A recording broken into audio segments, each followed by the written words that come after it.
Hey guys, hello, and welcome to a live episode of LedgerCast. My name is Brian Krogsgaard, and today we're going to talk about using lagging indicators with tools like the Ichimoku cloud system or exponential moving averages or simple moving averages, any moving average, anything like that that takes historical data and automatically creates levels, lines, things like that in order to analyze the trend.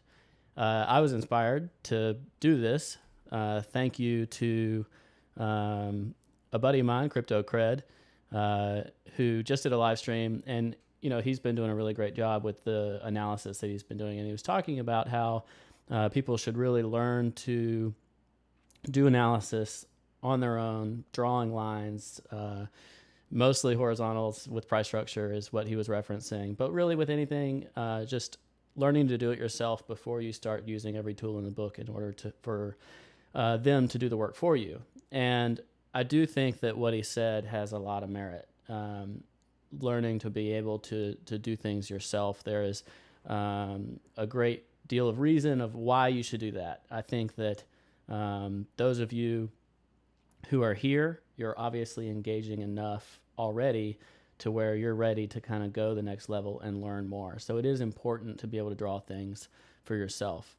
There are reasons why you may want to let the tool do it for you as well. The two things that I primarily use myself to do this are the Ichimoku cloud system, and then also I tend to use kind of three primary moving averages, usually with EMAs rather than SMAs, an exponential moving average, which just gives more weight to the newer candles than the older candles, and then a simple moving average gives equal weight to every candle. So before we get to why I like that, I want to first just show you visually what we're looking at. Okay, so I'm going to pull up a chart, and it's purposefully a little bit ugly because this is what happens when we humans draw things ourselves. So when we go on screen here, you can see this is the Bitcoin chart where I have just thrown some lines up based on what I personally see as some horizontal levels to pay attention to. This isn't necessarily like the perfect levels that you should look at. I keep Bitcoin on several different exchanges, so I can go to different ones, and I've done different things. You can see I've put a wedge on this one, and this is kind of where I'm coming from when I talk about a potential drawback of doing your own trend analysis by drawing diagonals, horizontals, and all these things. These are the type of thing where you really have to learn over time how you structure them, how you create them, why you put support or resistance in a certain place. And then also, they tend to be highly specific.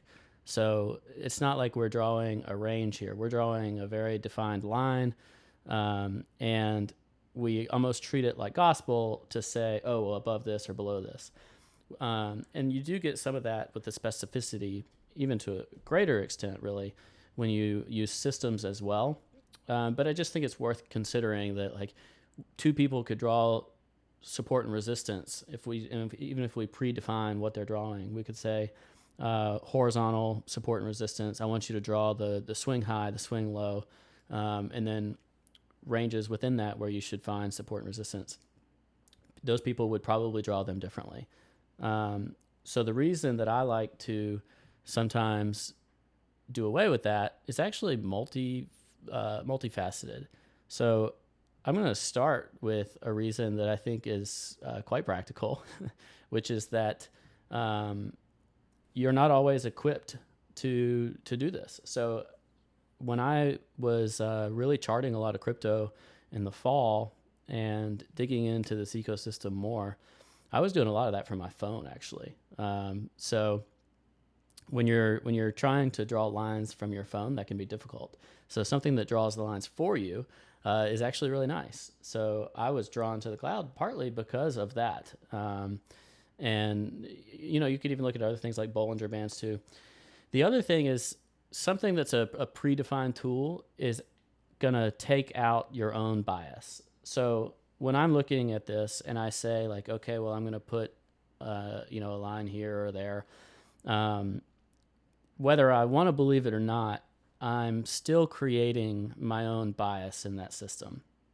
Whereas if you use something where it does it for you, it draws the levels for you, your bias doesn't play a role in that beyond the settings that you choose. So in this scenario, I'm choosing to put certain settings into the Ichimoku cloud, and that's really all there is to it. Like, I can't really manipulate that beyond that degree. And that's the same with moving averages, beyond saying which moving averages you want to use. The other thing that you can do, a benefit, I'd say, of drawing your own horizontal resistance and support versus moving averages or either of these is a particularly good example, is that across time frames, what you drew is going to stay, whereas what it draws for you is going to be based on the candles in that time frame. So if you're not automating it with EMAs or something like that, you drew a line. That line is going to stay whether you're on the 1 hour or the daily, and you can kind of see what you did in context of that. Whereas when you're doing a moving average, or you're doing a Ichimoku cloud system, any lagging indicator, it's going to be lagging based on the candles that exist. So, there are benefits, there are drawbacks, and that's just something you have to consider. We're seeing another thing right here, and I'll put some, I don't know if I have, yeah, you can see those same lines that I put, and, things start to get a little wonky sometimes too. One of the things I personally find interesting is how when you're drawing, especially using diagonals, when you're using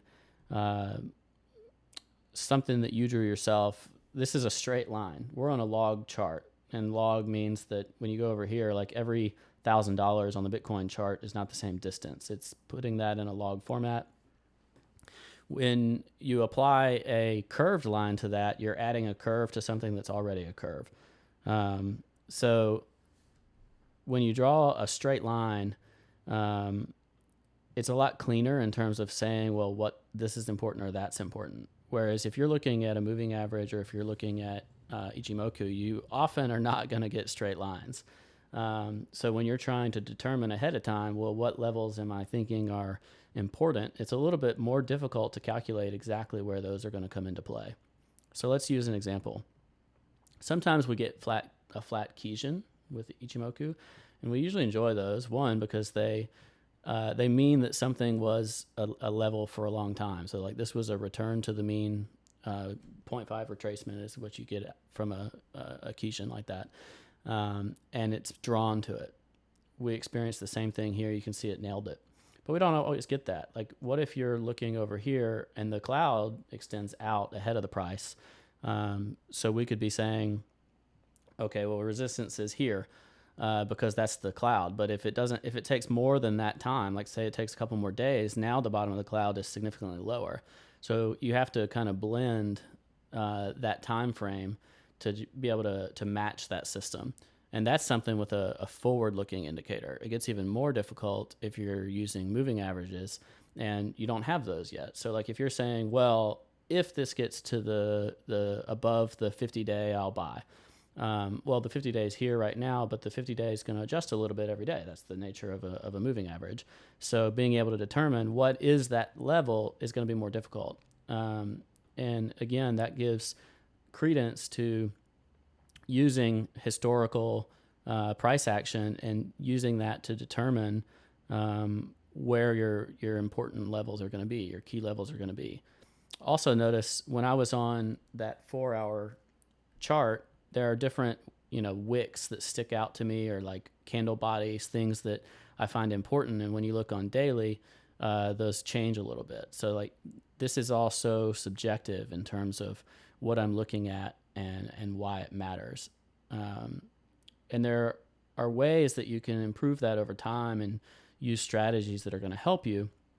But again, most of us, if if you talk about a retail trader, there are things that you can do that'll just make that much simpler. So let's practically say, well, okay, what's something that happened recently then? And if I go, I think it was the 4 hour, I'm not sure where it was. On one of these time frames, I was looking at it and it looked like a clean dump just off of a moving average. Or you can see like we broke below the 100-day moving average. Maybe that was a thing. Or we failed to support the 50. You can especially see that when we fell under the 200. So sometimes that just offers you kind of a nice glance. Generally, when you're looking at something like moving averages, your bullishness or your bearishness is going to be based on price action being above or below. And then you also hear about crosses. So you can use tools like that to determine where am I in the trend. So if you learn the basics of I want to apply a moving average or I want to use Ichimoku, but moving averages are a little easier to comprehend. You certainly don't have to have 4 of them on here like I have right now. You can say, okay, well, I want the 50 and the 200. Super common, especially in crypto. Another benefit of when you're looking at something is what are other people that you're trading against looking at. So using the 50 and the 200 in a daily time frame, a 4-hour time frame, 6-hour time frame, a 1-hour time frame, a 30-minute time frame, you're looking at what other people are looking at. So I could say this 50 and 200 are really important to me, and I think we're going to find support off the 200. That took very little time for me to identify, okay, well, I'm going to have support at 9,000. Now, we also have candle structure based support up here, but the moving averages will probably reveal that in lower time frames as well. So the point there is that you can kind of use things to your advantage. For instance, look at what we have stumbled upon here is that in the 4-hour, we've had a bullish 5,200 cross, assuming I am using the right moving averages right now. Yeah, so that's a 50 and 200 on the EMA 4-hour. This is historically a bullish sign. Another benefit that I will give to it doing it for you is when you get into backtesting, if you drew your own horizontals, your own diagonals, things like that, you can't backtest drawing the same thing somewhere else quite as easily. Like you can go back somewhere and say, well, here was a rising wedge, here's where it fell, it hit a 0.618 retracement, something like that. What's easier to backtest, and you can actually do it algorithmically, is you can take this data and you can say, well, when did we historically have a 5,200 bullish cross on the 4-hour? And you can go on that exchange or wherever you're finding that price, and you can actually calculate how often did this happen and what did the price do in response to it. And you can use that as a determination for saying, well, I'm going to go long or I'm going to go short or whatever you do, whatever you choose to do because of that level. So if you're doing automated trading or if you're just wanting to have data on your side and you're wanting to take your subjectivity out of the equation, then those can be extremely beneficial for you. So that's just my 2 cents. And of course, that same type of data can be applied to the cloud as well. So you can say, well, here's what we see in the data, how well the Keynesian holds up in a 4-hour trend. Or you can look at doubled settings versus singled settings, how well it does. So I want to keep this short, and I think that's good enough in terms of the basic understanding of why you may want to use something that is managing it for you. Now, what this doesn't get into as much, what I haven't gotten into so far, is pattern recognition. So I didn't get into if you're drawing patterns, and I really don't have any patterns on this particular exchange drawn. I think I may on Coinbase right now. And that is that pattern recognition like a wedge or a triangle or something like that, that's going to give you hints to future action in a way that is really nice. And a certain pattern is going to allow you to say with confidence, well, there is some degree of potential that this is going to respond in a certain way. These are kind of a hot mess right now because of what I was playing with, but you could say, well, maybe this is going to be some kind of wedge here, and that's going to be a hint towards what the price is going to do. And you can combine this with RSI. So like if you have a wedge or any kind of, downtrend line or support line, whatever it is, you could combine this with an oscillator like RSI, and you can create divergence patterns off of it. And you can say, okay, well, we have a downtrend line and we have RSI and uptrend, so we have a bullish divergence here. So things like that can be useful. And pattern formation, my co-host, Josh Carpe Noctem, he's talked often about how pattern recognition is more important to him than anything else. And whereas a lagging indicator like the cloud or like moving averages, you're really using that to help you in terms of trade analysis, trend analysis, understand where you are in the trend, things like that. So that's what I would say in summary. If I was going to try to be as quick as possible in terms of what I use, when I use it, why I use it, what merit do I give these things. There are benefits to all of it. Don't say like, oh, well, this one is garbage because of this reason. They're all tools that you can use. To get back to my buddy Cred, where I really think he has a great point is that you learn a lot when you are forcing yourself to go and you do stuff on a chart and draw things and figure out, well, why did I put this here and why did I put that there? And you can be lazy if you're letting the tools do that for you. However, in programming, not repeating yourself or, being lazy, things like that, those are doing more with less. Those are features. So I am personally drawn to some of those tools where I allow the tool to do work for me. And to a degree, I trust the tool. It allows me to follow a system, perhaps, things like that. So I do find great benefit there oftentimes. But learning what you're doing is going to be especially important. So if you're in this space, just identify what you're aiming for and use a tool to your advantage, but also, especially if you can, and I know not everybody's got the time or the energy, the resources to go out there and dig into it. I would argue, though, if you're willing to swing trade something like Bitcoin and go through that effort, you do need to be making the time to do your best, at least, to learn the tools, learn what you're doing, and try to use everything that you have at your disposal to make sure that that you can succeed. Because our goal here is to earn money, earn Bitcoin, and use these tools to help us do that. So I hope this helps, and we'll catch you next time.